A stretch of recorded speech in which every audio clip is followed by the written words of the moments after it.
And we continue at 2:06 in the afternoon. Talk Radio 790 KABC, the John Phillips Show. Mr. Randy Wags in Culver City. John, now the audience is sending emails at johnnydon'tlikeshow@gmail.com that are too dirty for even the Queen to read. Absolutely. Absolutely. Well, I didn't know she was as filthy as she is. Let's just say, and I had to do a judgment call on this, there's a certain drop that we play a lot of former LA Mayor Eric Garcetti. And I just had a feeling that if we played that with the Queen, we'd get a talking to. Yeah, I would avoid that one. That has to be in the mayor's own words.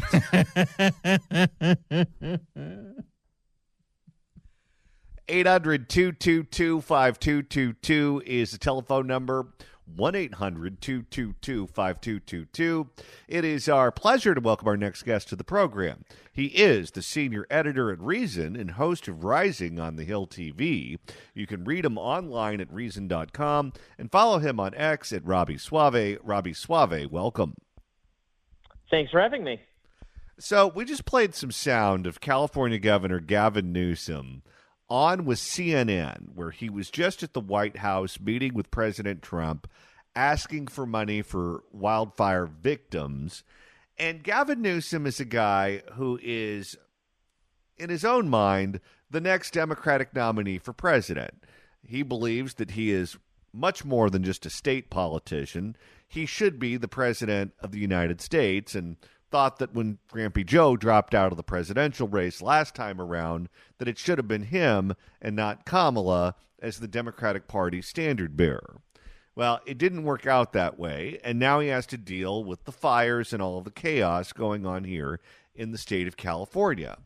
And when he's here, he likes to posture himself very aggressively as the leader of the resistance and the chief foil of Donald Trump.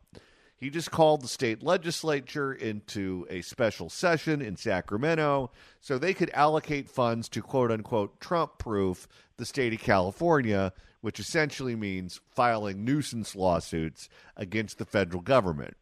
But when he flew across the country to Washington, D.C. and met with President Trump, all he did was shower him with praise.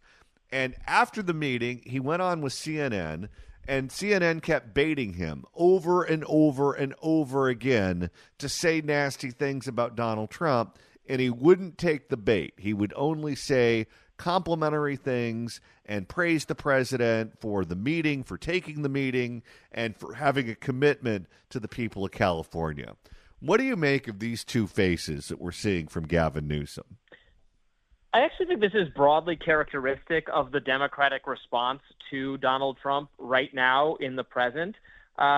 Newsom, like other Democrats, has not figured out the strategy for handling Trump at all. They are so lost, the Democrats. They have no actual leader because of the way Kamala Harris was installed at the last moment as the candidate and then failed. She was denied any kind of legitimacy because the people didn't actually choose her. Gavin Newsom wants to be that guy. It's funny that him and Harris, two, very far left California politicians, are going to be fighting over the mantle of being in charge of the entire Democratic Party when neither of them are even popular in their home state, let alone the rest of the country. But listen to Democrats now. Trump is doing things. Elon is clearing out federal agencies. Like, things are happening, and they just have no idea. They're too busy responding to last week's news. They have no idea what to do. They don't know how to grapple with the fact that Trump actually has, more so than ever before, popular support to do the things that he's doing. So they don't want to – I think they have learned that being hair on fire, oh, my God, shrieking about everything, hysterical, actually doesn't work. Nobody's falling for that anymore. So they're not really keen on doing that. I think that's smart, but they haven't figured out what the strategy should be in lieu of that. So, Newsom being nice to Trump in person, not wanting to fight with him in the media, begging for money, but then, when he's comfortably ensconced in his progressive enclaves, feeling more comfortable about, letting the anti-Trump flag fly. That sounds about right to me. They just have no idea what to do. For the longest time, it always astonished me that Republicans hated their leaders, where you would see Republicans in your social media feed just attacking Mitch McConnell. They didn't like Paul Ryan. They didn't like John Boehner. They didn't like Mitt Romney. They voted for them, and they voted for whoever the Republican was in whatever election was going on. But there was really no love for the elected Republicans. Whereas the Democrats seem to really love Obama. They love Nancy Pelosi. Oh boy, do they love Nancy Pelosi. And now it seems like the roles have been reversed, where Republican voters love Donald Trump. And we saw Republicans turn out for him in record numbers this last election. And Democrats are the ones, at least in my social media feed, maybe yours are different, who are openly critical of Chuck Schumer's response to Donald Trump. They're openly critical of Kamala Harris as the Democratic Party candidate for president. They were certainly critical of Biden before that. They don't even know who Hakeem Jeffries is, and I'm sure if they were aware of him, they wouldn't like him and they would see him as weak too. Are you seeing that same thing? Yeah, I think that's completely accurate. Democrats are furious with their leaders right now, and they have good reason to be, because their leaders were well aware of Biden's cognitive failing for months and months and months, and were prepared to just pretend and lie that he was fine. And I think they feel really duped by that. If you poll Democrats even a year before that debate, most of them said, we think Biden's too old for this. And then you had all of their leaders saying, no, he's great. He's never been sharper. And then that was revealed to be a big lie that they were completely 100% complicit in. So I think that anger is really something the Democratic base is feeling. There are other things going on. The just complete collapse of the left as a movement is very interesting. As a media space, as an activist movement, there aren't very many people protesting in the streets. I don't even know. The left doesn't have leaders anymore. Bernie Sanders is nearing retirement time, and there isn't an obvious successor. There's AOC, but it's just not quite the same thing. So they're scattered, divided, leaderless. On the other hand, yeah, you're right. Republicans voted for. That's exactly the correct dynamic. Voted for, but did not like their leaders. John McCain, Mitt Romney, Mitch McConnell, Paul Ryan, down the line. It is not true with Donald Trump. They love Donald Trump. And actually, he's doing things that he said he was going to do. I'm not the most blinkered, partisan, rah-rah Republican person ever, far from it. I'm a libertarian, and now I'm in the awkward position of being like, wow, they really are serious about cutting government. This is crazy. I didn't know this day would ever come. This is wild to be excited about the things they're doing, because it just never happens. Republicans always talked about cutting government, and then when they get in power, they would grow the debt. They would expand government by as much as Democrats, and then some. At least say what you will about Democrats. At least they didn't make false promises that they were going to constrain the growth of government. They just said, yeah, we're going to grow government massively if we get into power. Republicans would lie to you that they were going to actually slow down government. It never happened. Now it's happening. It is wild. So really, Donald Trump, the Trump-Elon team deserves the credit and the praise they're getting from the MAGA base right now. They're doing what they said they were going to do. Well, as a libertarian, you got to be giddy, because this is probably the closest thing we're going to see to a libertarian sort of bent in the White House in our lifetimes. I don't even recognize this emotion I'm feeling. I guess it's joy, it's happiness. It's entirely foreign to me, my friend. It's unexpected. Yes, they are going through, and Elon has identified, because he's a smart person who has overseen, some of the most successful and innovative companies, and someone who bought Twitter, fired 80% of the workforce, and lo and behold, the company continues to operate perfectly fine as it did before.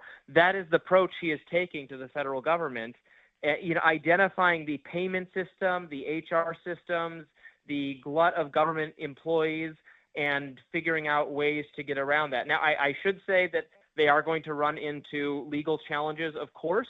And so while Trump has a supportive Republican-controlled Congress, Congress needs to be working as hard as Trump and Elon are right now to actually pass laws supporting this downscaling of government so that it can pass constitutional muster. If they could please get off their asses and actually pass some bills to shrink some of these departments, that would be great. That's my only negative note so far. Otherwise, wow.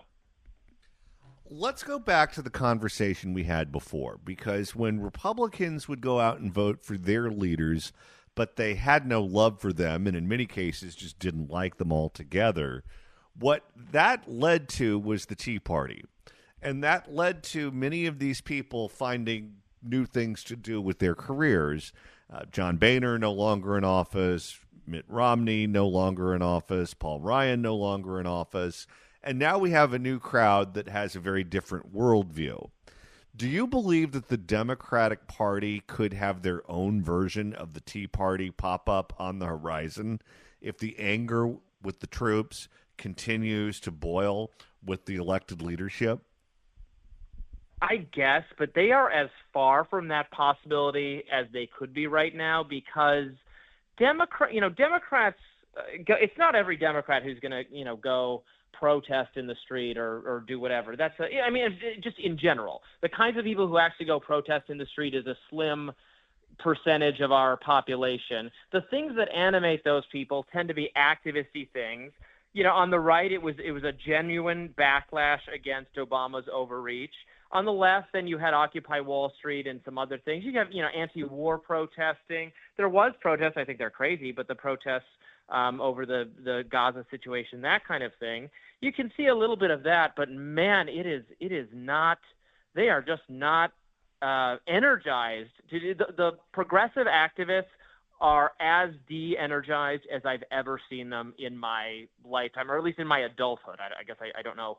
The left was maybe pretty not energized in the 90s as well, but they are really just over it. Could I see them? I don't think they can even be bothered to march against their leaders. I think they just hate their leaders and they're done with them and they're looking for like other things to do with their lives, which is really healthy. I am all for just saying, you know what, screw it. If you don't like the political situation and tuning it out. I do happen to like the political situation right now, so I'm pretty tuned in. But, there's going to be midterm elections. There's going to be a contest on the Democratic side where eventually someone is going to stand up and win some legitimacy and try to bring the coalition back together. You might see someone from the realm of entertainment and business trying to mirror Trump's success, Mark Cuban or Stephen A. Smith or The Rock. I don't know. They might look that way. Would not surprise me because the current crop of would-be leaders, from Kamala to Gavin Newsom to Mayor Pete or Gretchen Whitmer or whoever, they're just so uninspired so far. Here in California, it was expected that our Attorney General, Rob Bonta, would declare his candidacy for governor. He had been telling people privately for quite some time that he was going to run for governor. And then earlier this week, surprising many, he announced that he would not be running for governor, that he was going to run for re-election as Attorney General of California.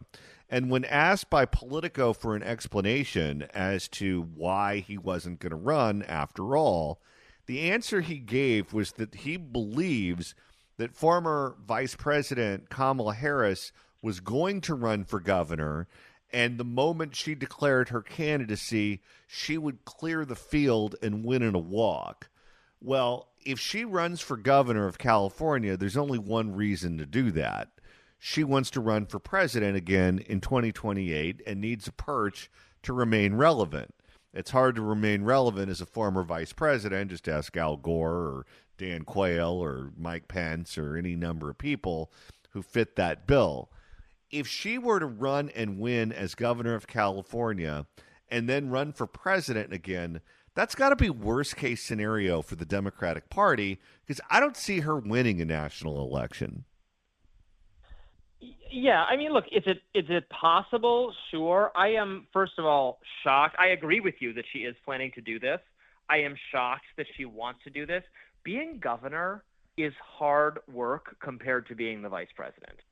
It just is. The vice president doesn't have nearly as much to do as the governor of California, running the biggest and most populous state, a state that has all sorts of issues, all sorts of environmental issues. That is like, really getting down to hard work. I can't believe after doing the campaign and the vice president, she wants to take a place that is a job that is harder work and is, at least on paper, less glamorous, although, being governor of California is kind of glamorous, but she was vice president of the whole country. So it surprises me that she wants to do this. You're right that the only reason she would want to do this is to stay relevant so she can run for president again. I thought she was going to ride off into the sunset and just be an a senior fellow of politics at Harvard, or try to have a Netflix show, or do something in the less grueling realm of entertainment politics. I thought that was going to be her pathway, but no, it sounds like she really wants to try to be president again. So I guess she's going to have this, battle, not battle for I think it is very likely, as you point out, that she would get the nomination and become governor of California without much difficulty. I don't think she will have a cakewalk getting the nomination for the Democratic presidential slot. I think she'd be, maybe the favorite. It's certainly not a guarantee. It depends what a lot of other people are going to do, because she never won primaries. She had a disastrous primary in 2019. So we'll have to see. But I bet there are a lot of Republican strategists hoping that is exactly what happens, because they've dealt with Kamala.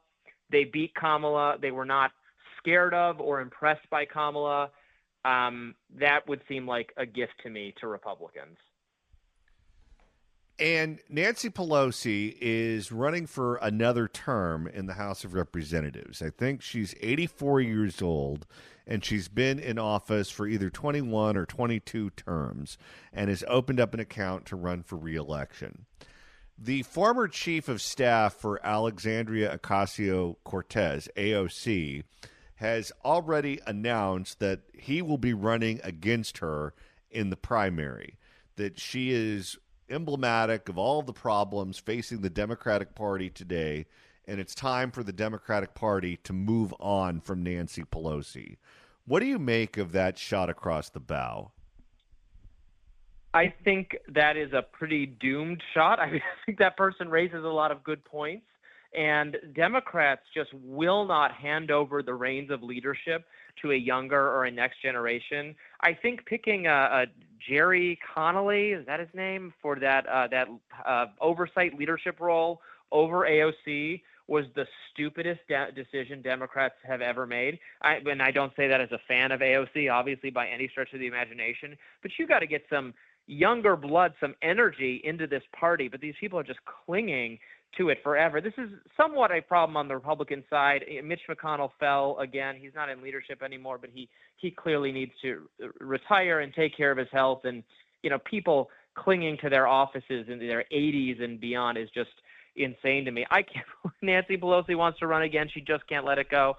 I wish this challenger, all the luck in the world, even though I'm sure he's no one of my ideological bent, but he or she. But it's not gonna happen. She has so much power in that district and overall. And even though she is very old, she doesn't show her age quite as much as some of these other very, very, very senior members of Congress. Now, she is still operating in a savvy way to enact her policies and potentially enrich herself, given her ties to Silicon Valley. And I won't make any accusations, but it certainly seems like she might know things, and that's getting her quite wealthy. So maybe another 2 or 4 years is ultimately about that kind of paycheck. Robby Soave, Reason Magazine, and you can watch him on Rising on the Hill. Robby, thanks so much for stopping by. My pleasure. If you'd like to email the show, you can do so at johnnydon'tlikeshow@gmail.com. That's johnnydon'tlikeshow@gmail.com. And Randy, we're still getting emails about the first hour of today's show. So if you want to go back and find out just exactly what the Queen of England sounds like if she's reading a dirty email, that's easy to do. All you got to do is go to KABC.com, click on podcast, go to the Apple Podcast app, iHeart, Spotify, search for The John Phillips Show, hit subscribe. You can download all the episodes. Do a Google on the YouTube or get that handy-dandy KABC app. Search KABC AM in the Apple App Store or the Android Store. It's the easiest way to listen live to this radio station and download all the podcasts. Absolutely. Absolutely. And we're going on the road tomorrow. Tomorrow, we're going to be in Orange County, and so are you. Come see Johnny and I broadcast live from noon to 3 tomorrow at Rove Santa Ana. Rove Santa Ana is a full-service EV charging station with 40 ultra-fast EV chargers, a 24/7 lounge with restrooms and free Wi-Fi, a car wash, and a premium convenience store recharged by Gelson's. There's going to be free samples from vendors and barbecuing coming on. We're turning this thing into a tailgate, y'all. Rove and Recharge by Gelson's are located at 1008 East 17th Street in Santa Ana, off the 5 at the corner East 17th in Lincoln. We'll see you live tomorrow from noon to 3. Earlier today, we started listening to the sound of California Governor Gavin Newsom sit down with CNN after meeting with President Trump. And as they say on late night TV, Randy, but there's more. Let's hear more about their special relationship. We had this relationship going back during COVID. I mean, we were involved in 100 lawsuits going back and forth. I mean, you could look at the tweets back then, calling me a clown, the worst governor. And yet we were still working together. And all that was a little bit of noise. So it just feels so familiar. And in that respect, I want to continue to respect the office of the presidency, to respect his authority. Give me that money. He's thinking, if I could make it rain, I'm willing to do just about anything. His political future, if there is any, is 100% tied to how we recover from these fires. Yeah, but it's not without risk for him. Because go back to the conversation we just had with Robby Soave. The Democratic base is pulling its hair out right now. They hate Donald Trump. They hate Elon Musk. They hate everything that's going on in Washington.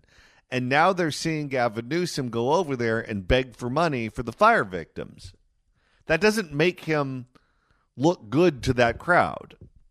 And to also engage in a constructive dialogue when it comes to issues of emergencies. But again, we had that foundation of a relationship for years during the COVID crisis. And it was a great partnership then, interestingly. So it sounds like publicly you guys kind of trade barbs, and then privately you can joke about it, is what it sounds like. And it's and it's a joke, and it's not. It's frustrating for people. We're sort of chasing headlines. We're chasing tweets. But at the end of the day, what matters to me is what matters. Control. More cliches. He is the one who picked Rob Bonta. And why was that exactly? That's an interesting story that is yet to be told. Will it be told in a courtroom? I guess that's possible. Control what you can control and focus on people and results and getting things done. And that's I think, was demonstrably the case yesterday in the meeting. He's not taking the bait, CNN. And they keep trying to get him to do it. He just won't. You previously mentioned the timeline for rebuilding would be 6 to 9 months. Is that going to happen? And she decided to give up and go back to fire talk? Well, how many times did she try to get him to attack Donald Trump and he wouldn't do it? About 6. Should people rebuild in some parts of California, given how high the fire risk is? Yeah, you can't rebuild the same. So we have to rebuild with science. We have to build with climate reality in mind. We have to look at infrastructure, redundancy, systems, ingress, egress as it relates to... I think at one point there was a town hall with Steve Soboroff, who's Karen Bass's handpicked person to solve the Palisades, even though they won't talk to Gavin Newsom about it. And Soboroff was like, no more attics for you people. Systems, ingress, egress as it relates to emergency management and planning, materials, all of that is being reviewed and reconsidered, and with the latest iterations in terms of understanding and technology. And I say technology in the context of how, again, we build the infrastructure to keep it safe, to address... You mean so there's water coming out of the hydrants? Yeah, which he said that he was going to investigate because they won't give him a straight story. What's the status on that? Undergrounding. Well, that's the kind of question you would get if you talk to a local reporter. undergrounding of lines, how we address the larger issues of redundancy in terms of systems. By the way, interesting that now Gavin's all about the undergrounding of lines, because in response to the skyrocketing PG&E bills last year, he signed an executive order that relaxed certain regulations on PG&E, like forcing them to underground the power lines. Everyone talks about the Getty family as if the Getty family was his only benefactor. And that's not true. Yes, the Getty family was extremely important in Gavin Newsom's political career, but so was PG&E. PG&E was right there with the Gettys, pushing Gavin Newsom from the time he started in politics. Do not forget, when he was caught at the French Laundry, when he shut down the restaurants up and down the state of California, he wasn't just there with random people. He was there with his quote-unquote best friend, who also happened to be the lobbyist for PG&E.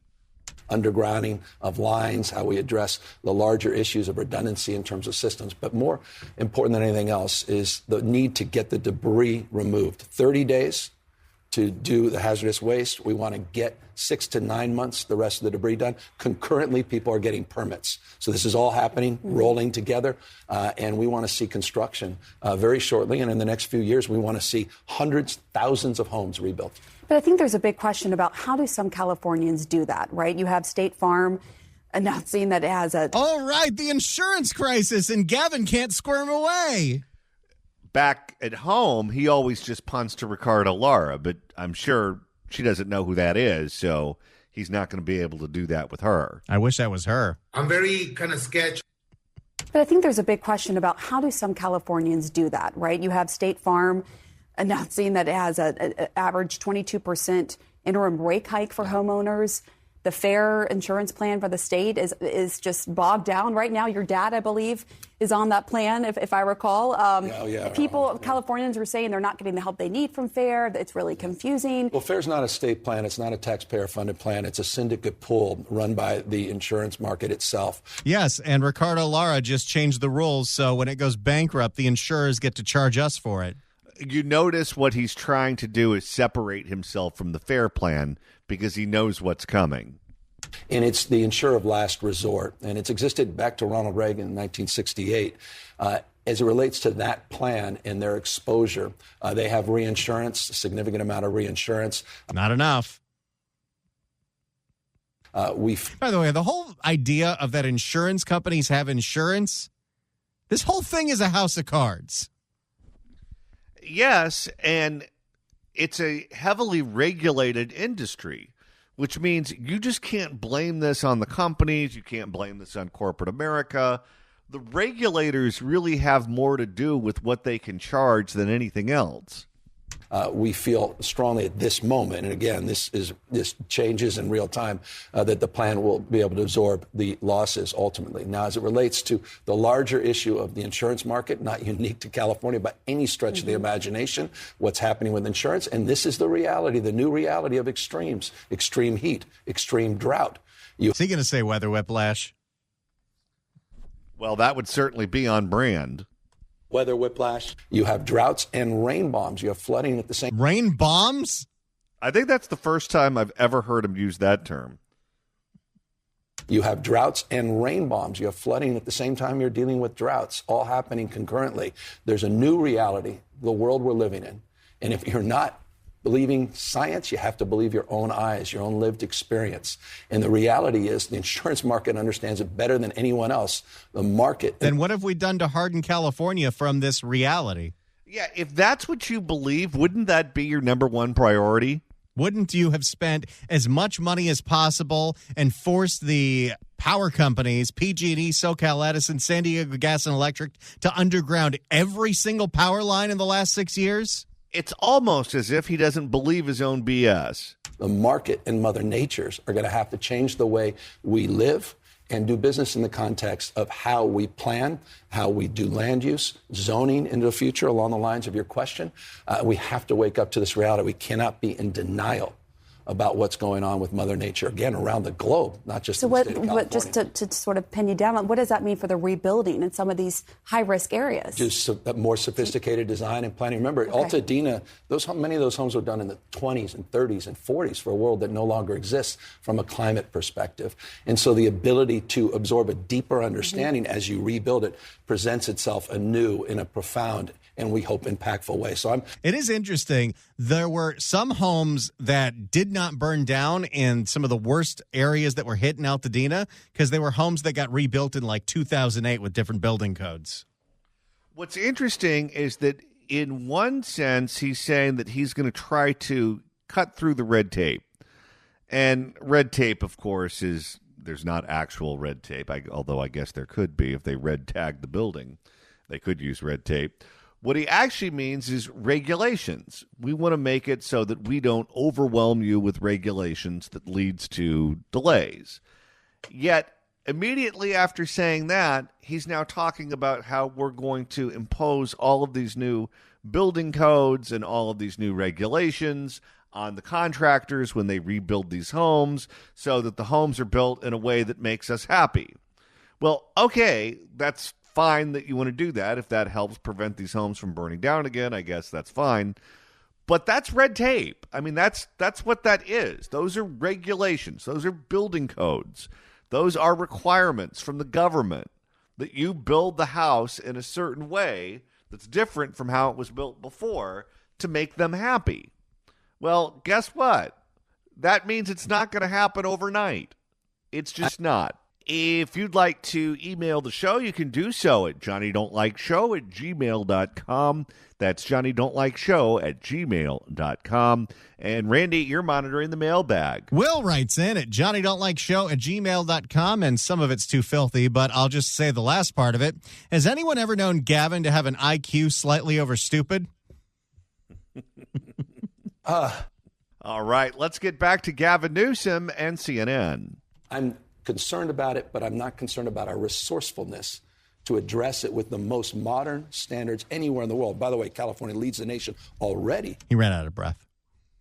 Wouldn't you? California leads the nation already in building zoning standards. Our ability now to take it to the next level to be a Well, but we're also lead the nation in being the slowest place to build anywhere. Yeah, everyone was quoted 3 to 5 years initially. Our ability now to take it to the next level to be a model for the rest of the country presents itself. All right, I know we have to let you go. I just want to quickly end. You mentioned the tarmac meeting with President Trump. You said it was a continuation of a conversation you had had with him. He came there to California to tour the wildfire damage. Bring us into that. I know a lot of us were wondering what was happening in that moment. I just, again, back to open hand, not a closed fist. Welcome. He can't help himself. Nope. Back to open hand, not a closed fist. Welcoming back to the state of California. And, I don't want, people start reading lips here. That's why I want to go straight to the source. We started talking about water. I mean, we were in, middle of a conversation that we ended at the end of his term. You went right into water in that conversation. He's very focused on water. How many times on the tarmac or at the White House meeting did he throw Karen Bass under the bus? Oh, I'm sure it was nonstop. And I appreciate that. I'm focused on water. It's one of the most. I'm in California. This is a top issue for us.